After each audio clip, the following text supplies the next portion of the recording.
Hey guys, and welcome back to our channel. What's cracking, my people? We're in the house! We are in Quito, Ecuador today, and no, you did not click on the wrong video, but we look forward to bringing you guys our experiences as we explore the city. But today we're talking about Southeast Asia, one of our favorite regions of the world. We're gonna tell you where to retire, we're gonna tell you where to vacate, we're gonna tell you where you can go have a really good time. So obviously guys, we are bringing to you some of the best countries in Southeast Asia. Look man, so sit tight, we're gonna grab us a coffee, find a quiet place to sit down and powwow, but let's get this party started.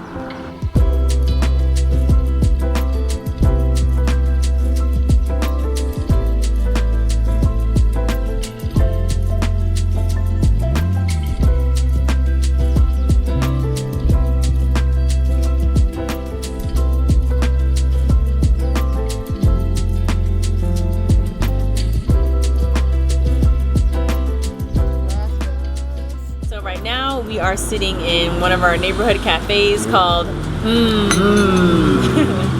it is labeled really, that for a good reason, y'all. Yeah, this like brookie, right, brownie cookie that we have right here is delicious. We've tried a few things already. It's a bit simple. It's delicious though. It's a really good place to hang out in. Now we're gonna jump into Southeast Asia. Because as the world continues to open up and countries continue to loosen their borders, one of the best places for travelers has always been Southeast Asia. Southeast Asia, for a multitude of different reasons, y'all, is the bomb boogity. If you are trying to get your legs beneath you as a world traveler and you want to go someplace that's completely alien to the lifestyle that you're used to, but you still want relative comfort, relative safety, good food, and cheap living, look, you can't do better than Southeast Asia. That's all I'm saying. Now we have a few countries that we absolutely love over there. We're going to go over those. We're going to go over the travel restrictions. How open are they? Because this is one of the last areas of the world to actually open up. Some of them are really, really restrictive. Yeah, so we'll talk about all that, you guys. The best countries in Southeast Asia to travel to retire in, to vacation in. Let's go. We are starting off with the country of Vietnam. Now we're starting off here for a particular reason. This is the freest country. Imagine saying that. It's a communist country, y'all. But this is the country that's the most open in Southeast Asia. You have zero travel restrictions. They won't check for a COVID card. You don't have to take any COVID tests. You don't have to get any PCRs. It's open. But there's a caveat. The only thing that they're requiring is that travelers purchase medical or travel insurance, including one that covers COVID costs should you get sick within the country. They're requiring for you to have 10,000 USD worth of travel insurance. I think this is going to be the norm, period, over here. They're going to make travel really restrictive, and a lot of countries are going to start demanding some type of travel insurance. So we strongly recommend it. We endorse somebody called Safety Wing. We rode with those guys. They're really good. They have a really good program. They really believe in the nomad life, so they have coverage that covers you all over the world. The link will be in the description, so check it out. Now, why is this place so popular amongst travelers? Well, for one, it has one of the lowest costs of living, and there's just a few things that really stick out about this country. For one, coffee culture. Oh my God. Look. The coffee in Vietnam is the best we've tasted throughout all of our travels. It's really, really, really good. And the coffee culture, really good, different cafes throughout Vietnam. Another thing that sticks out is the food scene. You guys, like, we got enraptured once we got here. We were really skeptical, still really picky about the food we ate, but we took a chance and tried some of the famous dishes of the country, went on a food tour, and it blew our minds. We had a friend, when we taught in China, we had a friend who vacationed in Vietnam. She came back ranting and raving. We're like, look, it's Vietnam. I think they cook dogs over there. What are you talking about? I mean, we gave her, you know, the business. We went over there and she said, well, if you don't do anything else, try what kind of coffee was that? The Vietnamese? Try the Vietnamese coffee. It's going to knock your socks off. We did, and it did. And as we got deeper into the food culture, oh my goodness, you guys, I eat my vegetables because I'm a grown man. Over there, I couldn't get enough of them. Their vegetables are, I mean, god dang, delicious. A different, savory, spicy, whatever kind of flavors you're looking for, you can find over there, and the ones that you ain't looking for. That's what happened to me. So The country of Vietnam, we had the opportunity to visit. We had a wonderful and beautiful time. And there are some cities that you definitely should check out while you're there. For sure. So if you are into the city life, you want to kick it hard, you want to party, I'm going to say Ho Chi Minh. Check it out. I mean, like, it can get wild over there. It's pretty safe for the most part, except for crossing the street. You know what I'm saying? Traffic over there is horrendous. That's true. Bikes on the sidewalk. The street. Yeah. But lots of nightlife, venues to hit up. Lots of good food. I would really recommend a street food tour because, good Jesus, it's good. What's another But the vibes in that city, it's a huge city, huge, true cosmopolitan vibes in that city. For sure. There is a large and diverse expat community there. But if you're not feeling Saigon, then you can head to the capital city of Hanoi. Yeah, Hanoi is smaller, so it's less touristy, less crowded. It still has some Western amenities, but it's not as modern. It's a good city to visit. There's an expat community there, so that's another option. Now, if you were looking for some retirement options, the #1 retirement center in Vietnam is Nha Trang. It offers a wonderful laid-back lifestyle right off of the ocean and for a very affordable price. Another area with a good-sized expat community and great internet infrastructure is Da Nang. This this city is considered really, really beautiful. The environment is really clean. They really pride themselves on the low pollution and how clean the environment is there. So that's another city to check out. But I would say out of all the countries in Southeast Asia, this country does make the list as one of the safest. The next freest country in Southeast Asia is going to be Thailand. Now, I believe they do have a requirement to enter if you are unvaxxed. You have to get a PCR test within 72 hours before arriving to the country. That's right.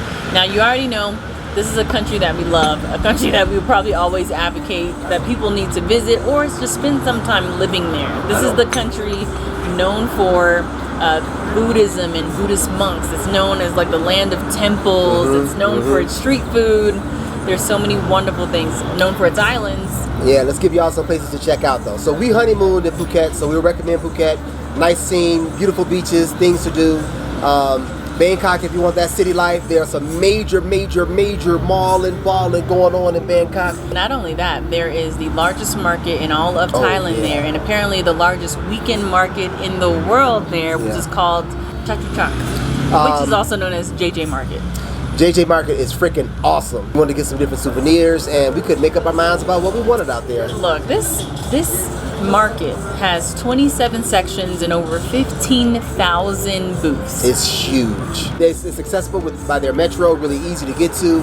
And again, if you want something off the beaten path, because there are tons of temples, there are tons of different things to see in Bangkok, but this is kind of off the beaten path and something worthwhile to do.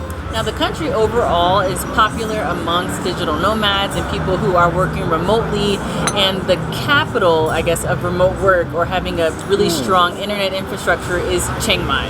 Now, I love this place. Now, Bangkok it's a pretty penny. It's not super expensive. It's not a New York City or anything like that. But I'm thinking apartments are coming in at like $750 for a 1-bedroom.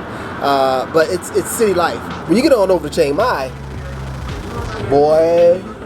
Well, I'll say, at least when we lived there, how much were we paying? We paid $350 for a 1-bedroom. Right? We paid $350 for a 1-bedroom, for an apartment building in a really nice neighborhood. So, but that's not the crux of living there. Like, cost of living, we know that. But I'm telling you, fresh fruits and vegetables. I'm telling you, really nice people, land of smiles, and it wasn't hard to go outside and find somebody with a smile to talk to. They might only speak a little bit of English, you know what I mean?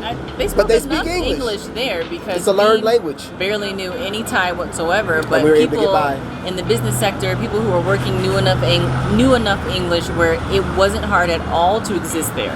Now, what can you do in Chiang Mai? Now, there's a restaurant I'm going to recommend, and I feel like everybody in if you've been in Chiang Mai and lived in Chiang Mai, you won't have a problem with it. But I'm going to tell you something. Duke's. Oh my God. Duke's, homie. Duke's is good eating. I think that's actually an Australian chain, it is. But it was our favorite it's a chain restaurant in Chiang Mai. We never had a bad meal, ever. I'm talking about pizza, I'm talking about chili. Soup. Oh my God, stews. I mean, never had a bad meal. It was amazing. Another place is Sarah's House, which is really, really really good Thai cuisine with a beautiful twist on it. I think Rondell's favorite was the garlic chicken Oh, you fried gotta blow chicken me up. wings. Oh, that was so good. Golly. So definitely add Thailand to your list.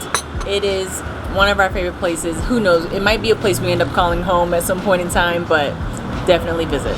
So, if you're going to Southeast Asia, there are a couple of apps that you need to have at your disposal, and one of the primary apps you need to have is something called Line. It's their major communication app, kind of like WhatsApp for Southeast Asia. Exactly. Now, Uber is many places around the world, but here in Southeast Asia, many people use Grab. Little green and yellow, I think it is, and it's readily accessible, just like Uber. In some places, it's illegal, just like Uber, but people still use it. Another something that you need to have if you're over here and you don't speak one of the many languages is a translation app. Of course, Google Translate is the lifesaver in many places, including this place, so make sure you get that down. And just random info, like their Amazon is something called, I think, Lazada. They are rapid delivery. You get your stuff relatively quickly. Now, the quality of the stuff, you need to read those reviews. Indonesia is another country that has made our list, but it's not without its restrictions. So it's open, but it's not fully open, okay? If you've had 3 doses of the vaccine, then you can come in no problem. 2 doses, you need to take a test before you come. And if you're unvaxxed, then it's just not open for you at the moment. But I wanted to highlight that Indonesia is another country that is seeking to roll out a digital nomad visa for 5 years as well. So that's pretty exciting. Now people will be able to stay longer than what the tourist permit allows. Indonesia, more specifically, you guys, Bali. We spent a couple of months in Bali, and you know, not to sound cliche, but it was absolutely magical. Ubud, Seminyak, I am gonna pronounce this wrong, Kau. Kangu. It was just a magical time, you guys. The beaches, the food, the breakfast. It's a country where if you can get there, you're gonna be okay. Now we got there and we lived life on a shoestring budget, and we lived well. We ate well, did a lot of different activities, but it's a place, if you're willing to spend the money, you can definitely live that resort life. There's just so many different things to see, to taste, and experience there. So it is a strong suggestion from us. If you go to Southeast Asia, make your way over to Bali. You will not regret it. Some of our favorite things to do there, recommendations that we have, are to climb one of the volcanoes that's over there. One of our most memorable times was hiking up Mount Batur at like 4 in the morning and watching the sunrise from the top of where we were, and that was a bit magical.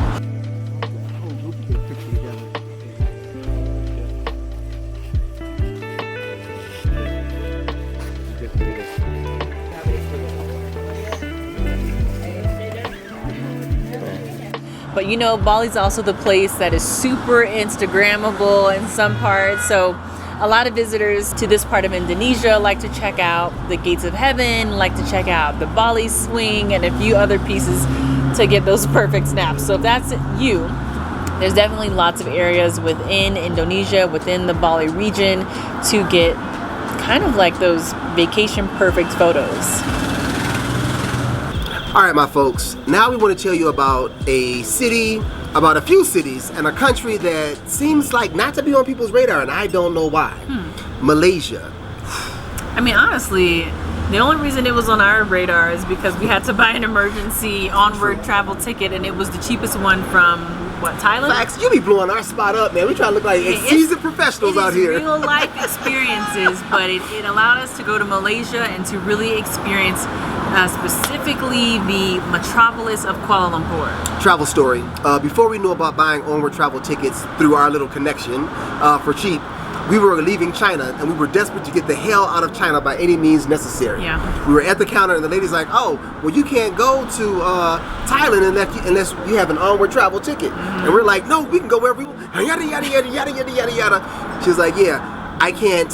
You can't board the plane without an onward ticket." So we looked up the cheapest ticket we can get to from Thailand, and it was Kuala Lumpur, and that's how we ended up there. But let me tell you something. And we made it to Kuala Lumpur, and we were very, very, very pleased to get there.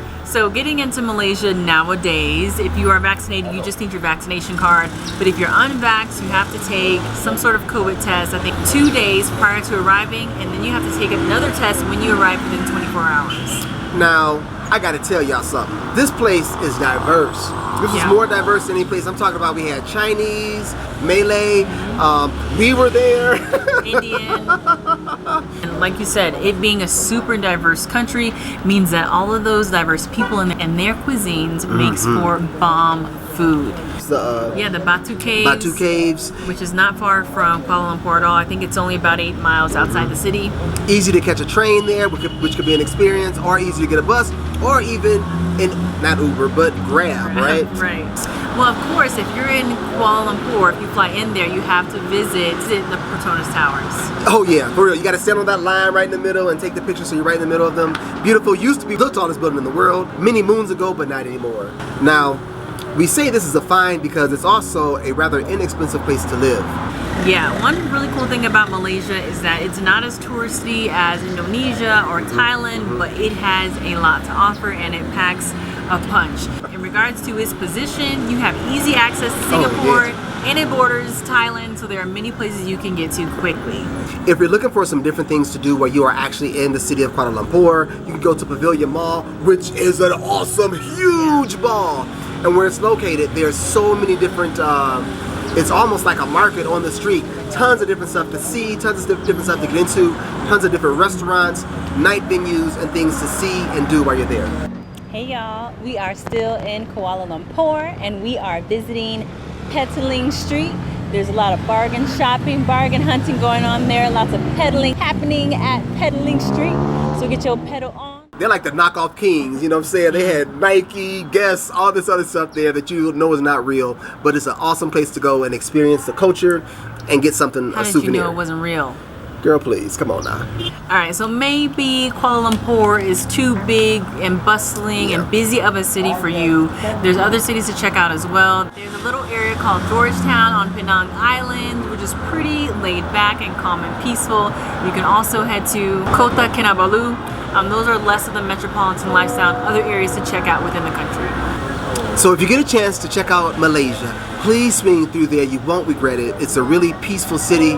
They ring the prayer bells 5 times a day, and the city is just overcome with a sense of peace. And it's real. So again, if you're looking for something that's off the beaten path, I think Kuala Lumpur and Malaysia can be that spot. Are you looking for a clean country? Are you looking for a country that prioritizes the flavor of their food? Okay. You need to check out Singapore, you guys. And do you have some dinero to spend? Yeah, gotta say it. Singapore is the safest country in Southeast Asia. Yeah. I think it even comes up as the safest country in Asia. Currently, Singapore is only open to vaccinated travelers, so it's definitely a spot that I think people who are kind of like us, remote workers, digital nomads, should visit if you can afford it. It's an expensive country, but it's an experience like no other. I mean, just their airport is freaking laid. You're right. Just the airport alone is ridiculous. On the list of Singapore, lots to do in Singapore, such as visiting the Marina Bay Sands. This is like the most iconic building in Singapore. You know it. You've seen it in the movies. You've seen it everywhere. Yeah, in the pictures, in the movies, Crazy Rich Asians or whatever it's called. But that building alone is like a casino, a mall. It has everything. Like a sky park, observatory, a convention center. While you're there, you need to try the chili crab, fish head curry, Hainanese chicken rice. Like some of their street food is the most iconic. Yeah, food is something you definitely don't want to miss when you go to Singapore. You need to go to the food courts, which are called like the hawker centers. You need to visit, maybe at least one of the 3 Michelin star restaurants in Singapore. It's just somewhere that foodie lovers go. Another place to visit is Gardens by the Bay, which is just this beautiful, stunning natural park. Great for pictures, but also a really wonderful and just amazing experience. Like the kind of architecture and the cultivation that has gone into the attractions here, into the whole city. Into manicuring the city. The whole city is freaking manicured, and you can tell when you pull up in there. It's on another level. So we're gonna go ahead and wrap it up. That was our take. All right, you guys, from us to you, have a wonderful and safe evening. My name is Rondell. My name is April. And we're up out of here, y'all. Peace and love.